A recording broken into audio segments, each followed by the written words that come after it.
Aquest proper dia 26 de febrer, el grup lloretenc Unlimited Street Crew, practicants de l'anomenat Street Workout, participarà a Madrid en un campionat estatal anomenat King of Bars. L'Street Workout és una modalitat esportiva que consisteix en fer exercicis al carrer amb elements del mobiliari urbà com bancs i fanals. L'objectiu és guanyar força muscular.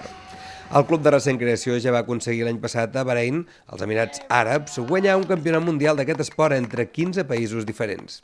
Estuvimos en competición contra Inglaterra, contra Estados Unidos, contra Ucrania, contra Rusia, que es la mayor potencia ahora mundial, ¿no?, del street workout.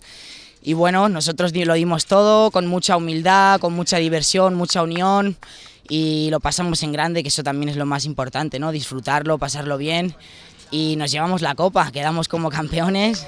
I aquí estamos. Segons el col·lectiu, cada vegada són més les persones que practiquen street workout.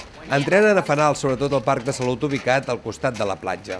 Esto empezó a través de un grupo pequeño que se hacía llamar God of Bars y luego otro pequeñito grupo que se hacía llamar B-Monkeys y se unieron. Entonces ya unieron este grupo, Unlimited Street Crew, y poco a poco entre Blanes, Lloret, Santa Coloma, todos estos pueblecitos que hay alrededor nos vamos uniendo, vamos acogiendo a gente que tiene ganas con buen nivel, como por ejemplo Roger, este chaval que va de cirujano, ¿no?